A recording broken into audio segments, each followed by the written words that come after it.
Nous sommes en France, en juillet, et il fait froid.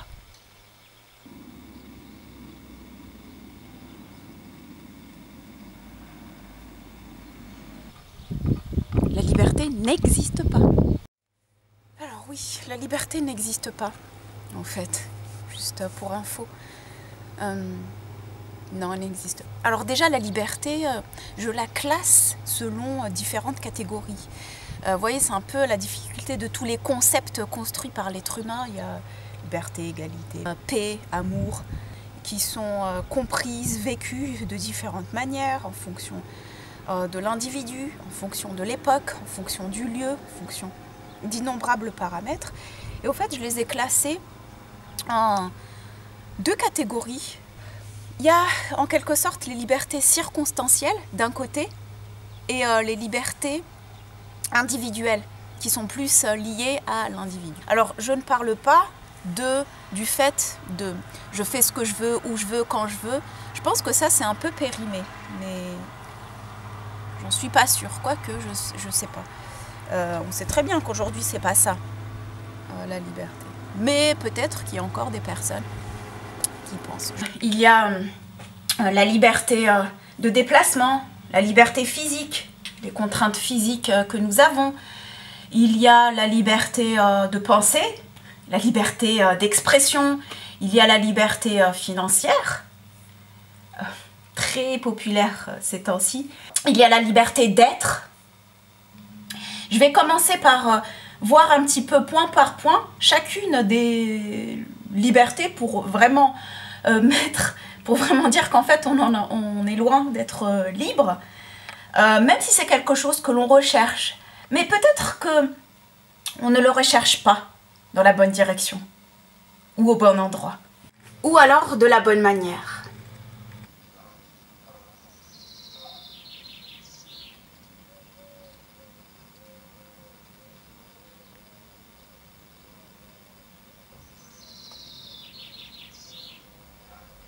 Je devais commencer par la liberté physique. La liberté physique. Je fais ce que je veux avec mon corps. On est un petit peu limité, on est contraint par des lois physiques et des lois naturelles. Donc au final, on n'est pas vraiment libre. On est contraint par les lois de la gravité. Je ne peux pas voler, je ne peux pas respirer sous l'eau, courir ou me déplacer à la vitesse de la lumière. Tout ça, ce sont des contraintes physiques, des lois physiques, donc vraies, dans l'espace et dans le temps. À un moment donné, nous devrons assumer ou non les conséquences de ces actions-là, parce qu'on n'aura pas respecté certaines règles de la vie, de la nature, du corps et de ses besoins. De la même manière, tous ceux qui sont contraints par une activité trop intense, et qui ne prennent pas le temps de repos, donc, puisque le corps est régi par l'activité repos, si on est dans le déséquilibre de l'un ou de l'autre, forcément, il y aura des conséquences. Donc, tout ça implique un savoir, des connaissances et des applications de tout ça. C'est dans ce sens-là que nous ne sommes pas libres, où je fais ce que je veux avec mon corps. Ensuite, par exemple, la liberté de se déplacer. Alors, la liberté de déplacement, elle est complètement liée aux circonstances du pays, hein, disons de l'endroit, du lieu et de l'époque dans laquelle nous nous trouvons. Le lieu, donc si vous êtes dans un pays où on vous accorde de vous déplacer comme bon vous semble, donc par exemple selon un certain passeport, vous pouvez voyager à travers le monde, vous déplacer librement, parce que il y a des personnes quelque part qui se sont réunies et qui ont légiféré cette liberté de circulation des biens, des services et des personnes. Mais si vous êtes à d'autres endroits, eh ben non, ça ne fonctionne pas. Vous ne pouvez pas vous déplacer comme bon vous semble d'un pays à l'autre, même si ça reste la planète Terre et que les frontières ont été créées par l'homme. La liberté de penser, selon moi, elle n'existe presque pas. Je vais vous expliquer pourquoi. Les pensées sont entièrement liées à une construction de l'individu. Et cette construction est fortement liée à l'environnement culturel auquel nous appartenons.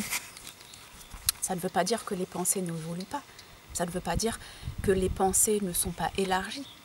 Mais ça veut dire que les pensées, en quelque sorte, ne nous appartiennent pas et qu'elles ne viennent pas de nous, mais qu'elles viennent de l'absorption, de la compréhension de l'environnement dans lequel nous nous trouvons. La liberté de penser va toujours être liée à des expériences personnelles, des compréhensions personnelles, mais aussi à une éducation.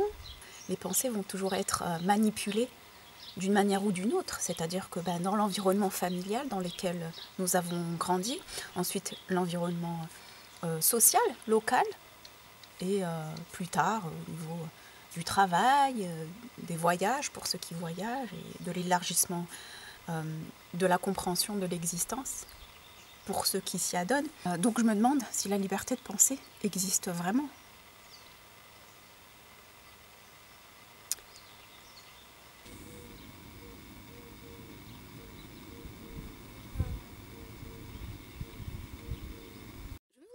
Je vais raconter qu'une chose par rapport au monde académique. Quand par exemple, on dit qu'on développe l'esprit critique, même pas académique, on va dire scolaire, lorsqu'on développe l'esprit critique, c'est en partie inexact, parce que cet esprit critique sera toujours orienté, déjà culturellement, en fonction de l'état des lieux dans lequel on se trouve. Si on est par exemple dans un pays privilégié, ou dans une situation privilégiée, et qu'on n'a aucune conscience de, je sais pas moi, ce qui se passe dans l'avancée du désert, de certains endroits dans le monde, nos pensées vont être, nos critiques vont être orientées dans une certaine direction. Ensuite, par exemple, dans la box de l'école, vous avez le droit de critiquer, d'avoir l'esprit critique, mais dans un certain cadre. C'est-à-dire que même la pensée critique ne peut pas être critiquée, parce qu'elle ne correspond pas au code que cette institution véhicule. Si on veut réussir dans le milieu académique, il faut qu'on pense selon ce que on nous a inculqué, parce qu'il y a un protocole, il y a un code, il y a une manière d'articuler les choses, il y a une manière de voir les choses. Donc la pensée n'est absolument pas libre, de la même manière dans d'autres endroits. La pensée n'est pas libre, elle est restreinte. Si on remet tout en cause, on va vous dire oh, vous êtes hors sujet, là n'est pas la question, vous êtes anarchiste. Bref, on va vous coller une étiquette qui va communiste, etc. On va vous coller une étiquette qui va encore vous contraindre dans votre pensée. La liberté d'être. Dans la liberté d'être, il faut savoir ce que c'est que être déjà. Donc la contrainte est énorme. C'est quoi être ? Être ou ne pas être, ce n'est pas la question. Quand on vous dit venez comme vous êtes, soyez libre d'être, être quoi ? Parce qu'on peut aussi confondre la personnalité, les traits de caractère, les facettes qui changent au cours de l'existence, et la nature même de la personne. Mais est-ce que je suis vraiment ça ? On exprime toutes ces facettes-là, et on croit qu'on est ces facettes-là. Ces expressions-là, ces formes d'expression diffèrent à travers notre évolution, notre développement, le temps, à travers l'époque. Donc la liberté d'être est souvent confondue avec la liberté d'expression, d'exprimer des opinions, des pensées, des émotions, de s'exprimer à travers une certaine créativité artistique, artisanale, enfin bref, il y a une grande palette d'expressions que justement certains endroits privilégient ou non. Donc ça dépend encore une fois du lieu dans lequel nous nous trouvons. Du coup, la liberté d'être, elle est vraiment très relative. Est-ce qu'on se donne l'autorisation, soit de dire, de faire, de danser, de chanter, d'écrire, de travailler, enfin bref, on se donne à la liberté d'expérimenter ou d'exprimer quelque chose.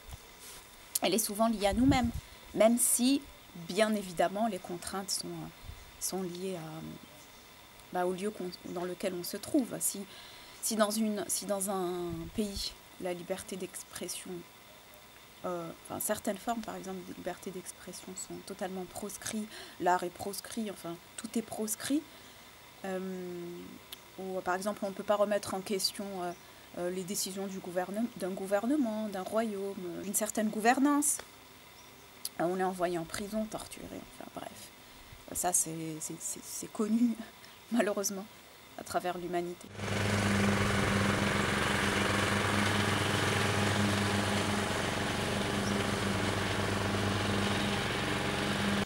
Ça m'amène à parler de la liberté financière. Il est très en vogue en ce moment. D'ailleurs, en ce moment, c'est beaucoup lié à l'argent.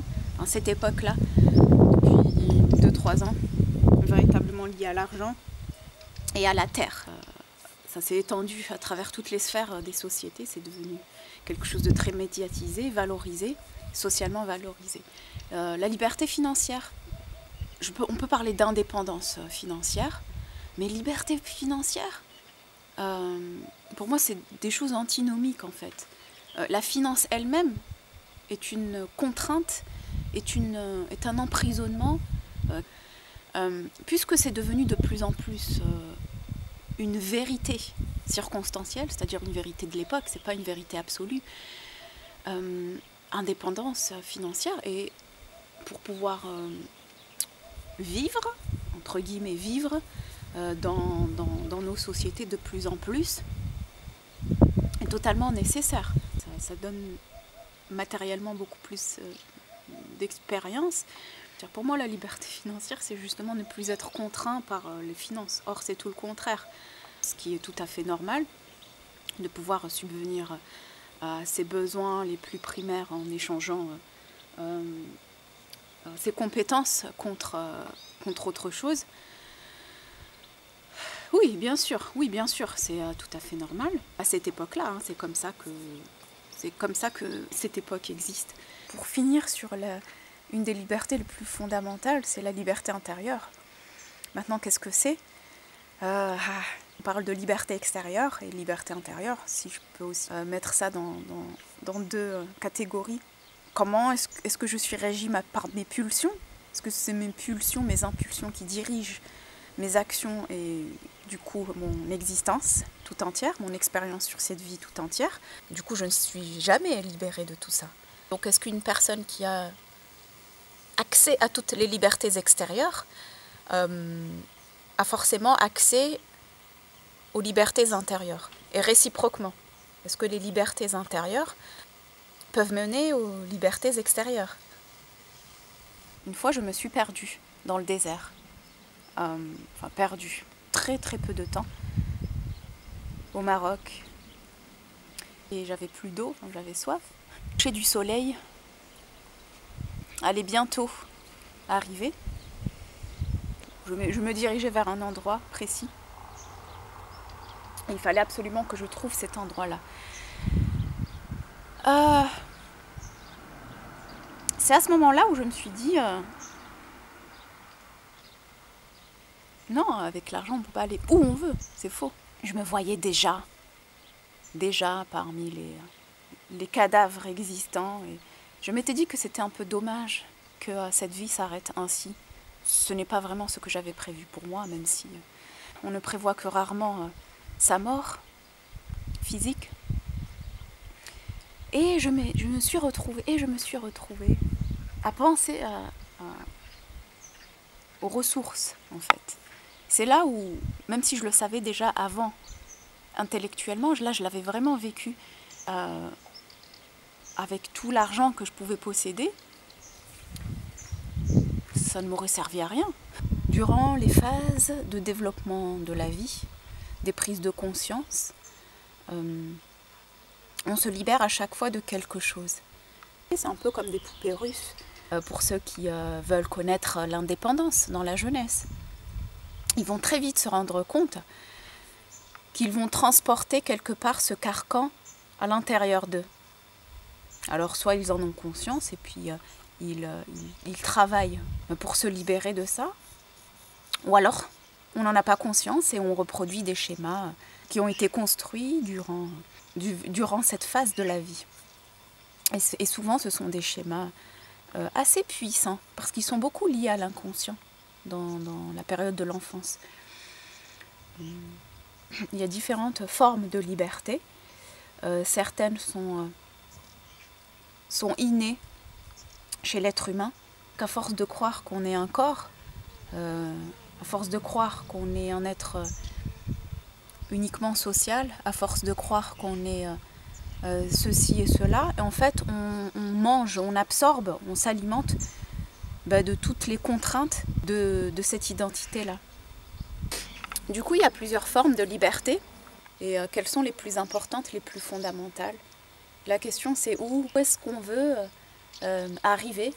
Quelle est la libération suprême, si on en a conscience? Et je parle pour ceux qui se remettent en question, ceux qui veulent avancer, ceux qui veulent élargir ce niveau de conscience, élargir leurs horizons. De toute façon, on sera toujours contre quelque chose, on n'est jamais libre à 100%, à moins d'être un esprit flottant, et encore, même là, je ne sais pas si on est vraiment totalement libre, mais à partir du moment où on accepte certaines contraintes, faut pas oublier qu'on vend nos libertés aussi pour obtenir quelque chose. Certains parlent de liberté contre sécurité. À nous de voir. Si par exemple je suis conscient que je vends ma liberté contre ma sécurité, pourquoi pas? Mais donc j'accepte cette expérience de la vie. Tout simplement parce qu'il y a des lois qui régissent la nature, des lois qui régissent déjà la biologie, la nature, la physique, mais aussi des lois qui régissent de manière beaucoup plus subtile l'univers. Du coup, il faut les connaître, il faut apprendre à les connaître, pour ceux qui veulent les connaître d'ailleurs.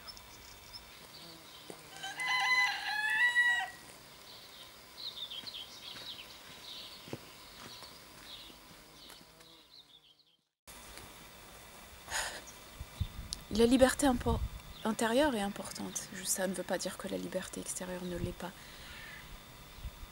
Mais s'il n'y a pas de liberté intérieure, du moins s'il n'y a pas un cheminement vers cette compréhension, toutes les démarches pour obtenir et pour jouir de liberté extérieure seront vaines. Ce cheminement vers cette recherche de liberté intérieure qui s'exprime beaucoup par la compréhension des pulsions, des impulsions et des désirs qui nous propulsent vers l'action et donc vers des choix de vie, des choix de comportement, des choix de vie, des choix de relations, des choix de tout.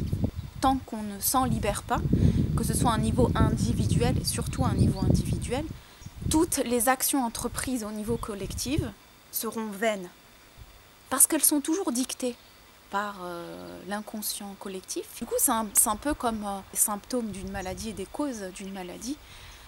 Lorsqu'on reste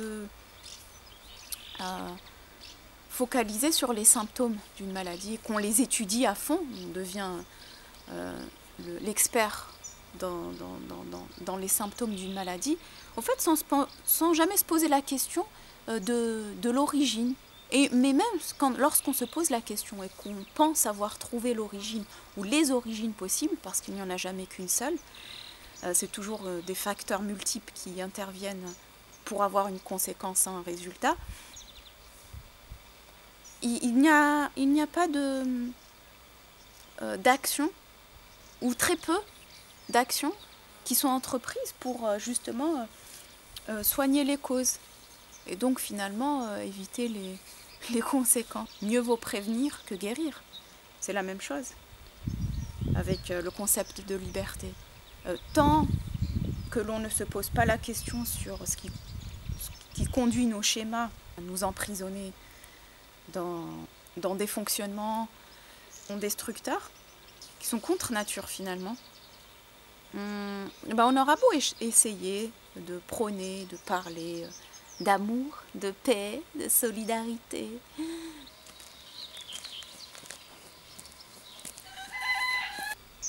J'espère que ça vous a apporté quelque chose d'intéressant, une ouverture, une réflexion, peu importe. Bon, d'ici la prochaine réflexion, hasta la próxima.